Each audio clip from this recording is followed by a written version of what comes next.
इस प्रश्न का उत्तर आज नहीं देना है, कल देना है। हम आशा करते हैं कि बीरबल महोदय, पंडित रामकृष्ण, आप दोनों इस प्रश्न को ठीक से समझ गए होंगे। तो आपके पास 1 दिवस का समय है। आप जाइए, विचार कीजिए, हल ढूंढ कर लाइए और कल पुनः दरबार लगेगा और आप में से किसी एक से एक उचित उत्तर की अपेक्षा रखेंगे। परंतु इसमें एक शर्त भी है। कल जब यहां पर आप अपने अपने उत्तर लेकर उपस्थित होंगे तो अपने साथ जैसा वर्णन दिया गया है वैसा ही एक परिवार भी लाना होगा। यहां रात दरबार में एक भोज आयोजित करना होगा और सभी के समक्ष आपको उचित उत्तर स्थापित करना होगा। यदि बीरबल महोदय इसका उत्तर देते हैं, इसका हल ढूंढ निकालते हैं, तो वो पूरी प्रतिस्पर्धा जीत जाते हैं। और यदि पंडित रामकृष्ण कल हल ले आते हैं तो दोनों पुनः एक बार बराबरी पर आ जाते हैं। फिर हम चलेंगे 7वें पड़ाव की ओर। तो कल पुनः भेंट होगी। सभा यहीं समाप्त होती है।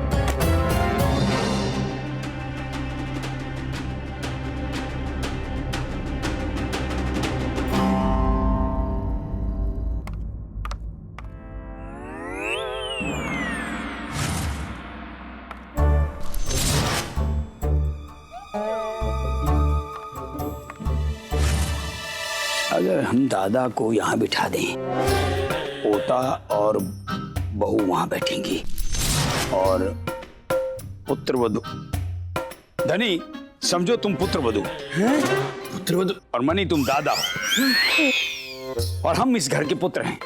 बैठो, हम इस घर के पुत्र हैं।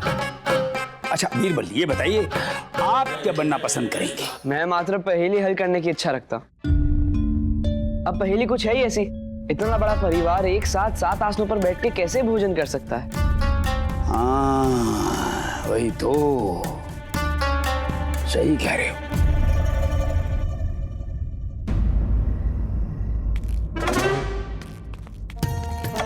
मुझे उत्तर मिल गया है। अरे वाह, क्या क्या क्या क्या उत्तर मिला? देख, परिवार में 20 लोग हैं। हाँ। और बैठने के लिए कुर्सियां 7 हैं। हाँ। तो हर कुर्सी को बड़ा कर दे कि उसमें एक कुर्सी में 3 लोग बैठ सके। बस उसके बाद पूरा परिवार साथ में बैठ के भोजन कर सकता है। वाह अम्मा, क्या उत्तर दिया है। ऐसे तो एक स्थान और बढ़ जाएगा, 21 लोग हो जाएंगे। तो एक काम करना, उस स्थान पर तुम बैठ जाना और ऐसे लड्डू खाना। हाँ चलेगा। अरे क्या चलेगा, थोड़ी देर के लिए अपना मुंह बंद रखो और मुझे दिमाग चलाने दो। क्या चलाने दो है तेरे पास? तुझे पारिवारिक प्रश्न का उत्तर इसलिए नहीं मिल रहा क्योंकि तू स्वयं पारिवारिक नहीं है। अरे तू घर पर रहता ही कितना है कि परिवार क्या है समझ आ सके।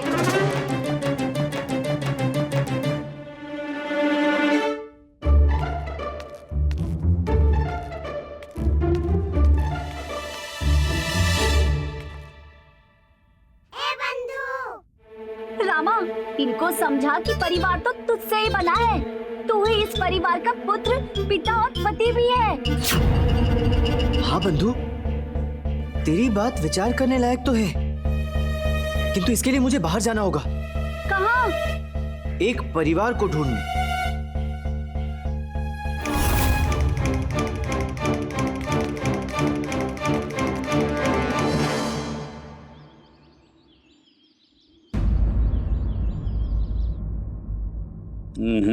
नहीं मिला, नहीं मिला, नहीं मिला। क्या नहीं मिला राजगुरु जी? बीरबल, एक भी ऐसा परिवार नहीं मिला जो प्रश्न में वर्णित परिवार से मेल खाता हो। हाँ गुरुजी, इतनी तो कभी हमने मंदिर की घंटियां नहीं बजाई जितना सुबह से लोगों के द्वार खटखटा रहे हैं और पूछते जा रहे हैं, भाई तुम्हारे घर में सदस्य कितने हैं? कैसी मुसीबत है गुरुजी, किसी के यहाँ 4 सदस्य तो किसी के यहाँ 40 सदस्य है। भगवान, यदि हम परिवार ढूंढ भी लेंगे तो उन्हें 7 आसनों पर कैसे बिठाएंगे? वो सब बाद में सोचेंगे, पहले परिवार तो मिले। हम महाराज से क्या और आसन लगवा देंगे। महल में कमी नहीं है आसनों की। यदि परिवार ही नहीं मिला तो भोजन कैसा? पूरे विजयनगर में एक भी आदर्श परिवार नहीं मिला। कोई अच्छा भाई नहीं है। किसी पुत्र वधू की अपनी सास से नहीं बनती है। कोई व्यक्ति किसी से प्रेम करता है, किसी से नहीं करता है। अलग अलग व्यक्ति से अलग अलग रिश्ता है। शिव शिव शिव शिव शिव शिव शिव शिव। हे भगवान, आपकी बनाई हुई दुनिया को कैसा बना दिया इस दुनिया के लोगों ने। राजगुरु जी, मुझे उत्तर मिल गया राजगुरु जी। उत्तर मिल गया? पक्का? आपको उत्तर मिल गया? जी राजगुरु जी, हमें परिवार ढूंढने की भी आवश्यकता नहीं है। हमें शीघ्र दरबार जाके महाराज को उत्तर देना चाहिए। बीरबल, जीत आपकी होगी और विजयी हम होंगे। ये सारी बातें बाद में करते हैं राजगुरु जी, अभी दरबार जाके महाराज को उत्तर देना चाहिए। हाँ, तो विलंब किस बात का है? आओ, हटो, हटो।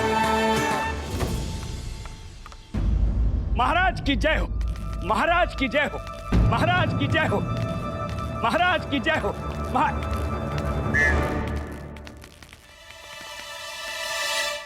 महाराज, महाराज प्रतिस्पर्धा का निर्णय हो गया।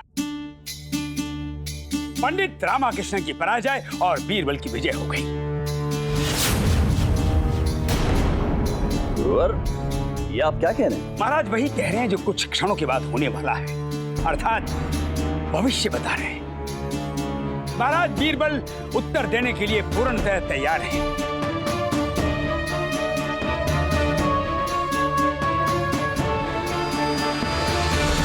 परंतु गुरुवर, प्रथम अवसर तो पंडित रामकृष्ण को दिया जाएगा। महाराज, कैसा अवसर? कौन सा अवसर? जब कोई अवसर लेने वाला उपस्थिति ना हो तो उसे अवसर कैसे दिया जा सकता है? गुरुवर, पंडित रामकृष्ण यहाँ पर उपस्थित हैं।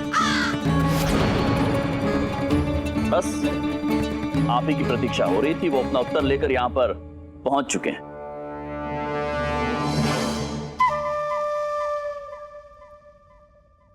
महाराज, पंडित रामकृष्ण को हम देखते ही पहचान जाते हैं। विचित्र प्राणी जो हैं, हमें यहाँ कहीं दिखाई नहीं दे रहे हैं।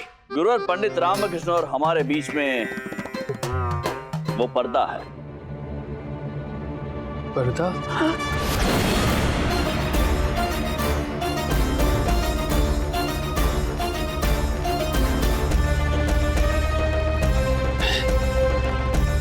पंडित रामकृष्ण, प्रणाम गुरुवर, कैसे हैं आप? हाँ। महाराज, मैं यहाँ एक परिवार को आमंत्रित करने की अनुमति चाहता हूँ। अवश्य। धन्यवाद महाराज। कृपया आप सब यहाँ एक साथ आ जाएं और इन 7 स्थानों को ग्रहण कर लें। आइए। विराज।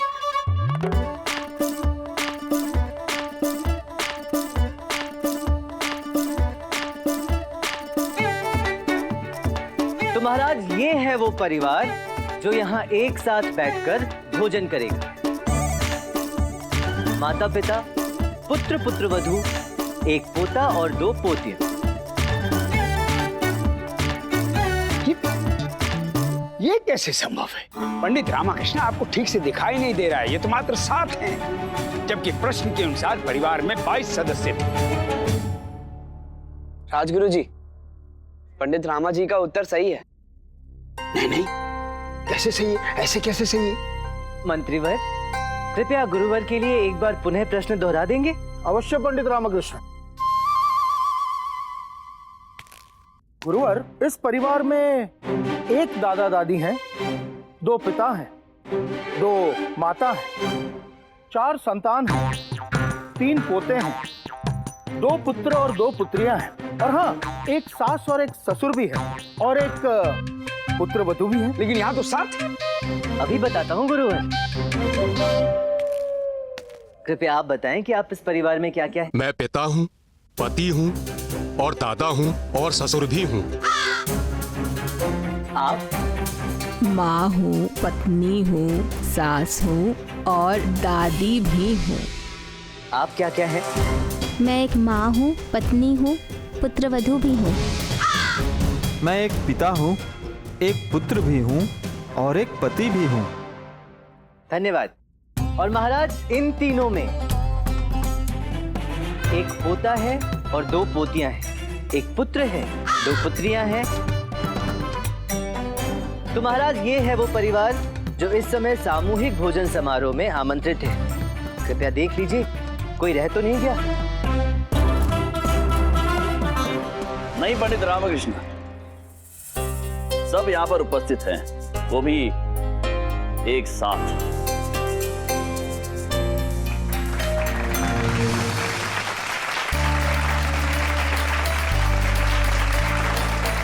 कृपया इन्हें भोजन परोस दें। बहुत अच्छे पंडित रामकृष्ण, बहुत अच्छे।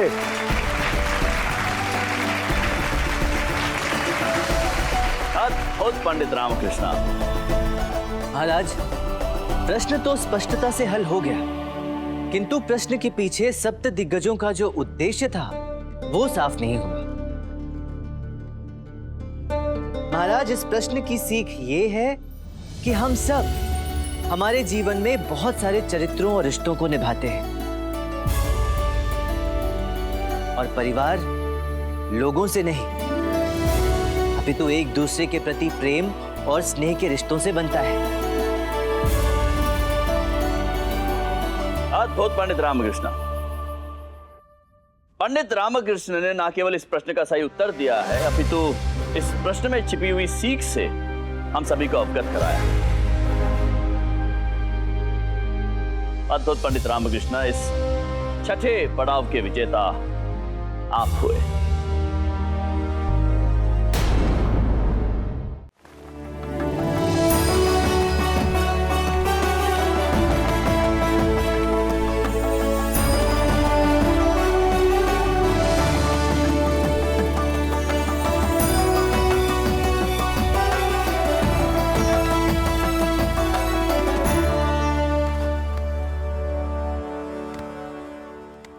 तो अब तक 6 पड़ाव पूर्ण हो गए और पंडित रामकृष्ण और बीरबल महोदय दोनों 3-3 अंक लेकर पुनः एक बार बराबरी पर खड़े हो गए हैं। यहां पर मेरा यह कहना अनिवार्य होगा कि जिस प्रकार आप दोनों ने इस अद्वितीय द्वंद्व का प्रदर्शन किया है, निसंदेह विजयनगर राज्य की गरिमा में वृद्धि हुई है। आप दोनों का धन्यवाद। और अब 7वां पड़ाव, अंतिम पड़ाव, निर्णायक पड़ाव। ये पड़ाव जो भी जीतेगा वो बनेगा विजयनगर राज्य का अष्टदिग्गज।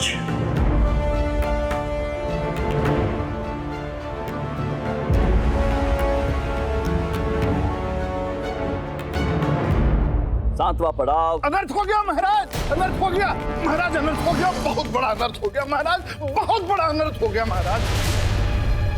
क्या हुआ कोतवाल? महाराज, हमारे राज्य का सोना जिस राज बग्घे में आ रहा था महाराज, उस वाहन को उस भूतिया डाकू ने तीसरी बार लूट लिया महाराज। वाहन तो आ गया महाराज, परंतु एकदम खाली। संभव? महामंत्री तिमारसु, क्या हो रहा है ये? महाराज, ये बड़ी दुखद सूचना है कि हमारे विजयनगर राज्य का सोना लूट लिया गया। परंतु महाराज, जितनी बार उस लुटेरे डाकू के बारे में हम कुछ जानकारी प्राप्त करने का प्रयास करते हैं, उतनी बार हमें कोई भी सुराग नहीं मिलता, और मिलती है तो केवल कहानियां। कुछ लोगों का कहना है कि वो एक मृत डाकू की आत्मा है जो हवा की तरह आकर सोना लूटकर चला जाता है।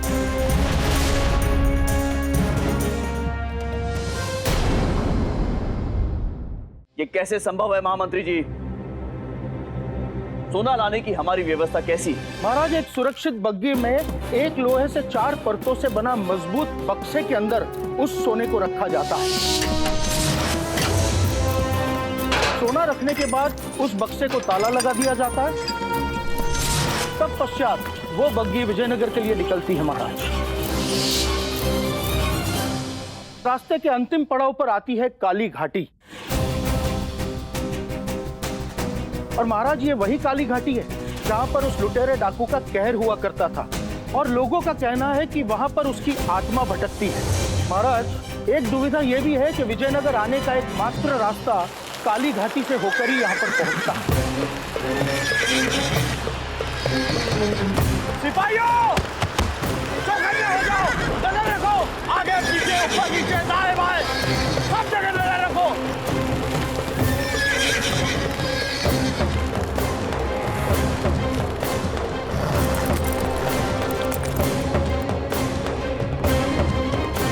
सिपाहियों, आगे बढ़ो,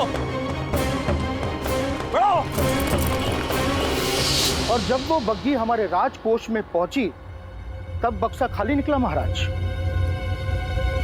महामंत्री जी, शर्म की बात है। ऐसी घटना का होना विजयनगर राज्य की सुरक्षा व्यवस्था पर प्रश्न चिन्ह खड़ा करता है।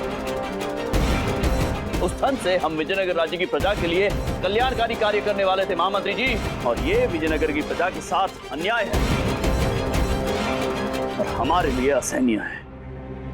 यह अन्याय हम होने नहीं देंगे महामंत्री जी। कोतवाल, मत भूलिए, राज्य में धन और सोने का आगमन आपके अधिकार क्षेत्र में आता है, तो इसके लिए उत्तरदायी भी आप ही हैं। जी गुरुवर। महाराज, पूर्व की घटनाओं से सबक लेकर मैंने इस बार बहुत ही सख्त और सुरक्षित व्यवस्था की थी महाराज, और अपने राज्य के सबसे योग्य खजांची को अपने अनुभवी सिपाहियों के साथ नियुक्त किया था महाराज। इसके बाद भी पता नहीं कैसे ये लूट कब और कहां कैसे हो गई महाराज, कुछ भी समझ में नहीं आ रहा है।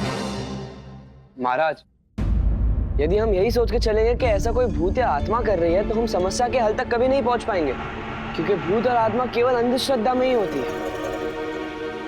जी महाराज, और यदि हम ये मानेंगे कि कोई तो है जो हमारी उस भूतिया डाकू की कहानी का लाभ उठाकर हम पर विश्वासघात कर रहा है, तो ही इस समस्या के हल की ओर हमारा पहला कदम होगा।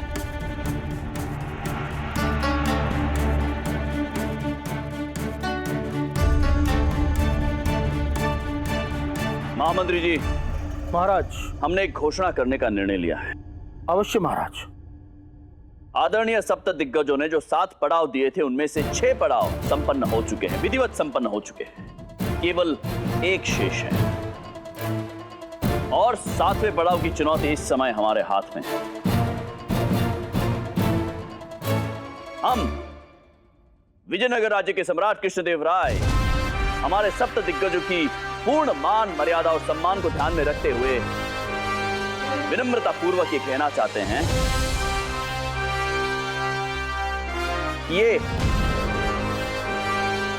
7वें पड़ाव की चुनौती हम पंडित रामकृष्ण और बीरबल महोदय को ना दें, और 7वीं चुनौती हम देंगे। इसका अर्थ यह नहीं है कि हम सप्त दिग्गजों द्वारा दी गई चुनौती की अवहेलना कर रहे हैं, अपितु समय की विषमता को देखकर हम ये निर्णय ले रहे हैं। 7वां कार्य पंडित रामकृष्ण और बीरबल महोदय आपके लिए यह है कि वो डाकू जो विजयनगर राज्य और उसकी प्रजा का धन लूट रहा है, उसे पकड़कर हमारे समक्ष प्रस्तुत किया जाए।